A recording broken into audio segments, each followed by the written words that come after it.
Hello, welcome back to Beholdle, everyone's favorite 3.5e D&D monster guessing game. It's we got a streak break yesterday. We're back to 0. It was a tricky one. It was a very tricky one. Hopefully today's will be a little bit better. There really is only one way to find out, and that is to put in today's starter, the huge water elemental, and see where we get. Okay. Probably an NPC. Everyone breathes a sigh of disappointment today. We're probably in NPC territory. Okay. Well. Where do we begin? Neutral good or neutral evil? Oof. It's not great, is it? Let's go. Man, let's grab a dwarf. Neutral good. Dwart. Let's see if we can get any sort of. What would be a good dwarf? Runesmith?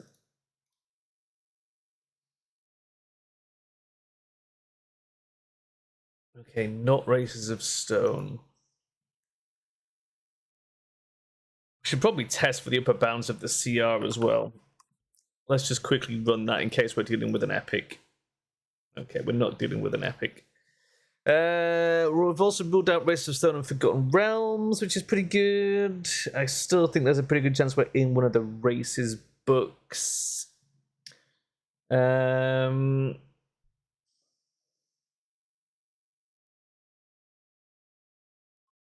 mean, let's grab. Thinking, let's grab like a half elf. Let me put a. Grab a half elf. I mean, honestly, actually, scratch that. I think this is potentially more likely to appear in a complete book. So really, we want to hit those archetypes, right? We want to hit warrior, champion, mage, arcane.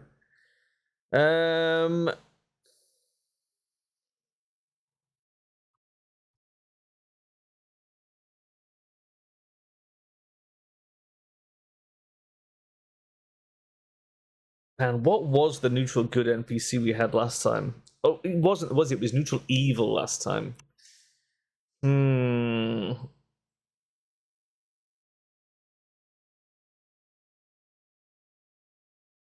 Could be absolutely anywhere. I think we could probably lean away from like barbarians at least.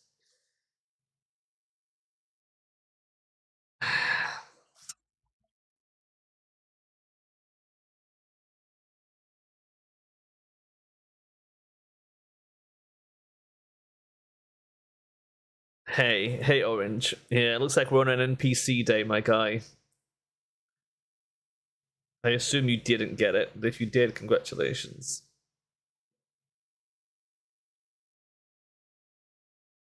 Human Forest Reeve.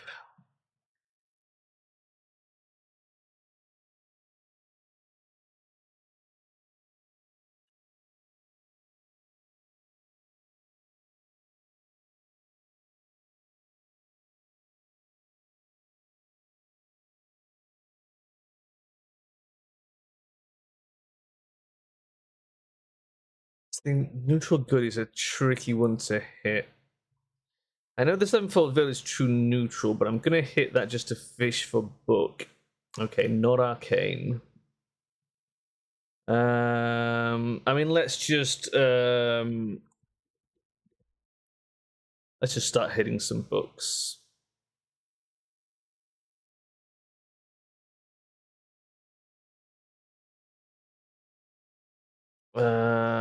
Okay, what about champion? What would we find in champion?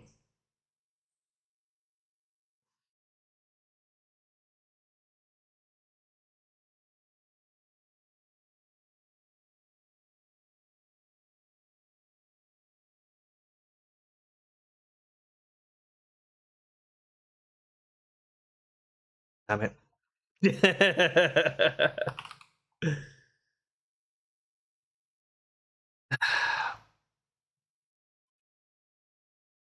It's such a fucking tricky one, isn't it? God damn it. Just trying to hit the right book is a fucking nightmare, man. um,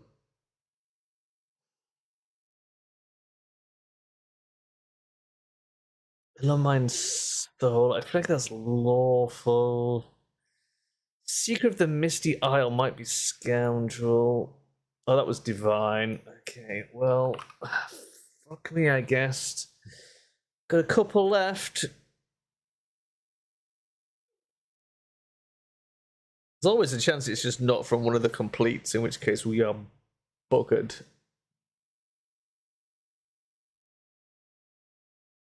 What else do we want here? Master of Many Forms.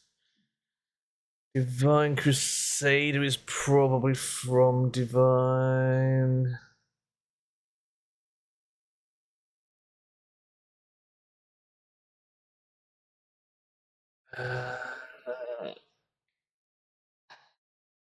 Temple Raider of Olidamara. Now, you would think that would be Scoundrel.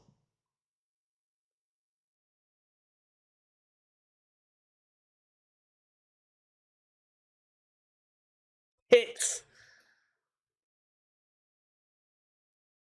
What was the lyric one? Lyric Thaumaturge? Fuck! Shadow Spy. Shadow Spy doesn't even sound like it would be good aligned, does it? It was Complete Champion, I just couldn't fucking get there. I need to brush up on Complete Champion. I never know what's in it. Your closest guess was not from a complete book. Man, you should have... The high CR points to the completes. That's your clue. Let's have a quick look at yours, and then I'll have a look at the Complete Champion. What did we get? Sacred Fist, and then Complete Champion. Good hit. Knight of the Green. Then Heroes of Horror. Bit of a wild one there. Complete Psionic. I mean, the clue there is with the subtype. Anyone with a Psionic class has the Psionic subtype because they have a PowerPoint reserve. Human Skin of Temet Nu was a bit wild. Malsam, the Enlightened Human Priest. Priests are evil, my dude. Priests are bad. They're bad guys. Hospitaller. Not bad, but a bit too lawful. Ordained Champion. Oh, that was a good one. That's Incomplete Champion. Conquescent Lorist. Perfectly fair guess. Perfectly fair guess. Tell me how the Clergy of Baylor is a covert branch.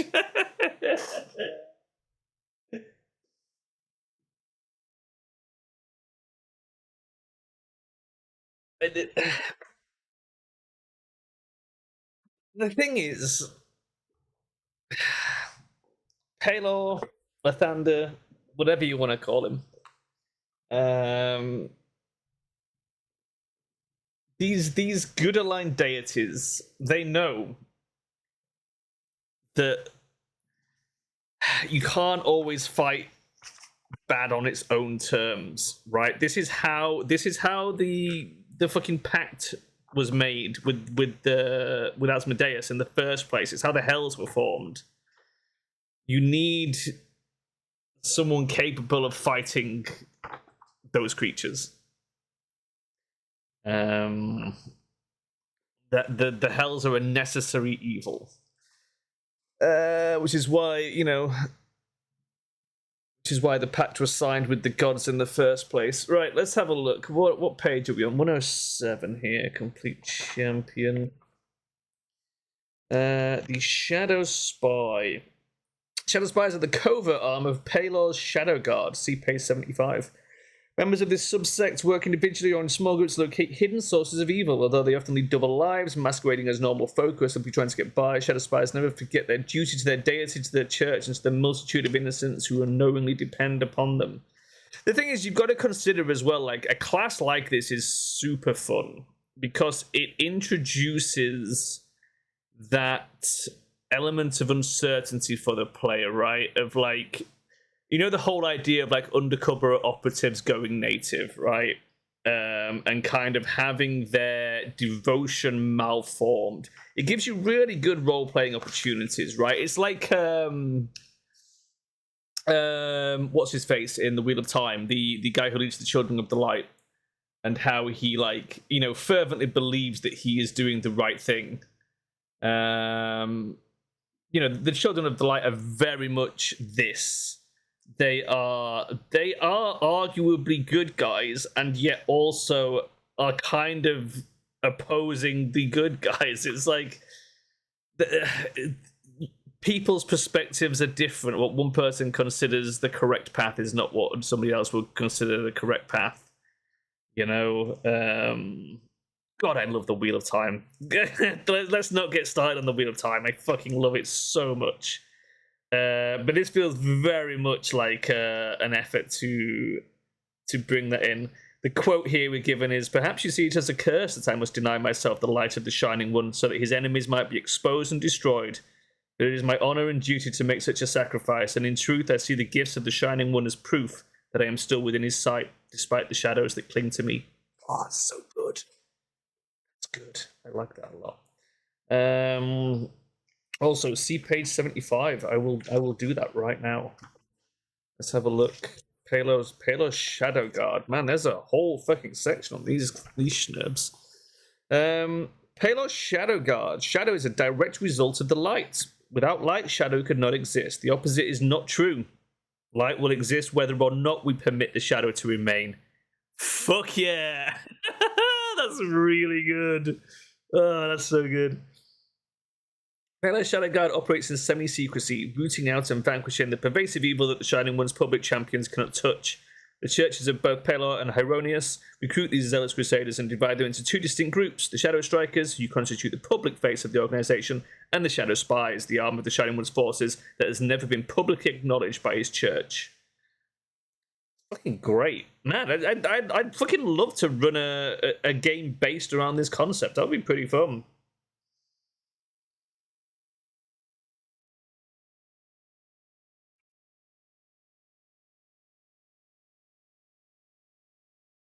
Yeah, it's pretty. See what I mean? This is the sort of stuff that Beholdle brings to your attention. You could have these guys infiltrating all sorts of dodgy organizations and bringing them down from within.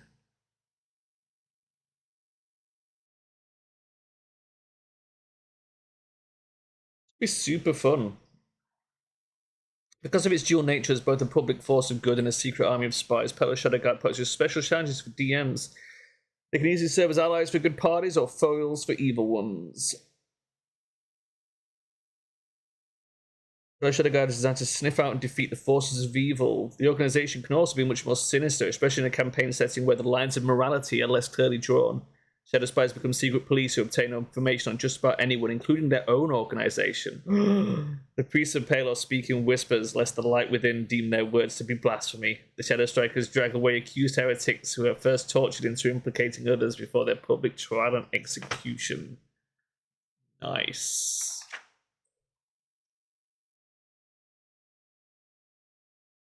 Shadow Spies monitor their own organization internally. Church officials in the know who dare to ask who watches the Watchers receive the inevitable answer: Palor, blessed be the warming rays of his light. It's not very Star Trek until DS9. I never got into DS9.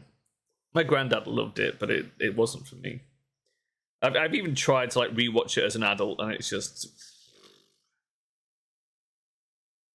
it just doesn't grab me, man.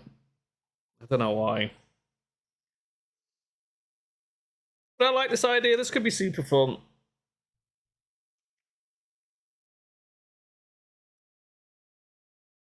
There's like a bunch of fun ways you could make this work, whether it's one character who's part of this or multiple. Like having everyone take either Shadow Striker or Shadow Spy prestige class. You still get like a bunch of different ways you can build your character up. But then you have this sort of thing in common. In fact, the sample given, Sayera, the Shadow Knight, is Rogue 3, Cleric 3, Shadow Striker 2, Shadow Spy 6. So quite an intense build. But Rogue Cleric is an interesting combo, 3 and 3, so no multi-class penalty. And then obviously focus into Shadow Spy as the primary class.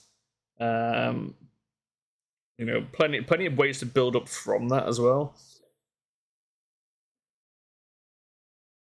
They get an aura of anonymity. You leave few impressions upon those you meet, and even fewer upon those unexceptional souls you pass in the street. When you're walking in a crowd of 10 or more individuals, you gain divine bonus equal to your Shadow Spy level on disguise and hide checks. Interestingly, it's also a supernatural ability, so you can suppress that. Which is pretty fun.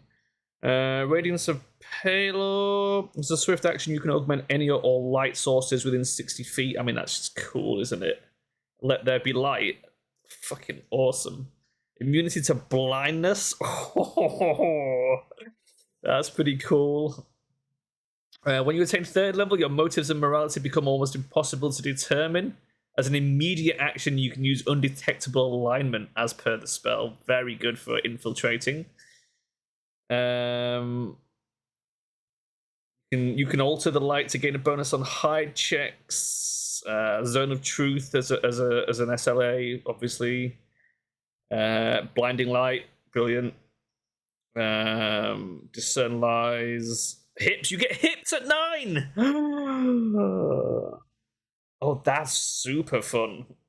And then Vision of Palor at 10. You can see through even the most potent illusions. 3 times per day you can cast True Seeing. This is a pretty fun class. Rogue Cleric needs some very custom prestige shenanigans to not suck. This is it, man. This is the one. Undetectable alignment, Zone of Truth, hips, True Seeing. That what more do you want from a Rogue Cleric Gish?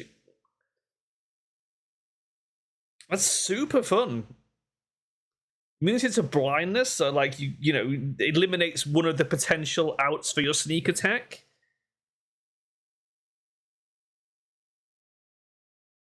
This is cool.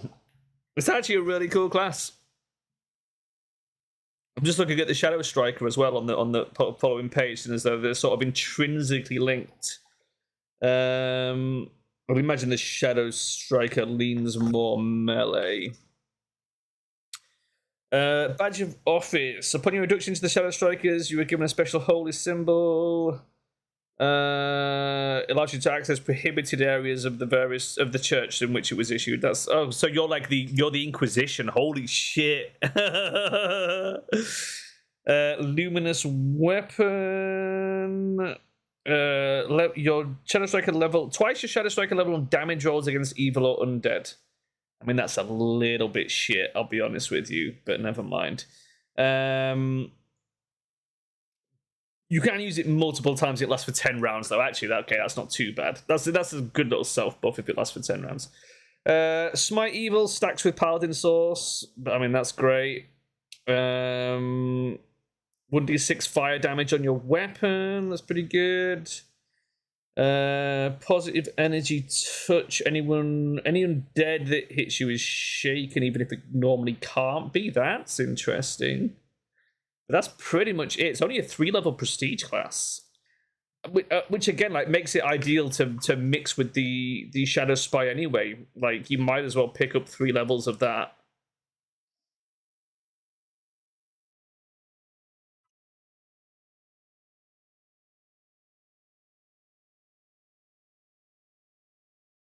Pretty cool.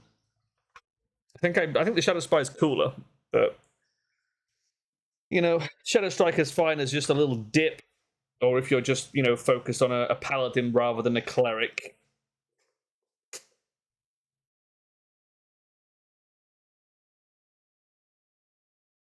I like it.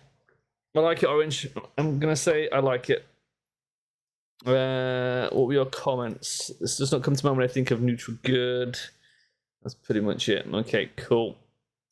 Well, that was Beholdle for the day. I mean, it was a hard one, But it was an interesting one. Like, I like the class. I'd like to play it. I'd like to run it. I'd like to bring the concept into a game. Because you can reskin this for any good aligned deities, right? It doesn't have to be Pelo and Heronius, whatever gods you're running. You will have that deity, right? That god of light and righteousness. There's always room for that.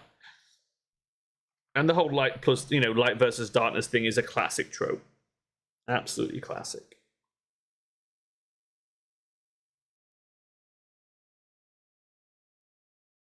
There you go. Right, that's the end of Beholdle. What time is it? 3:30. I don't have a lot of time. We'll play a little bit of Mark of the Ninja. We can squeeze in a bit of Mark of the Ninja. So give me 2 minutes. I'll go set up, get myself a fresh copper. Thanks for joining me. I appreciate it. I'll see you in a bit. Bye.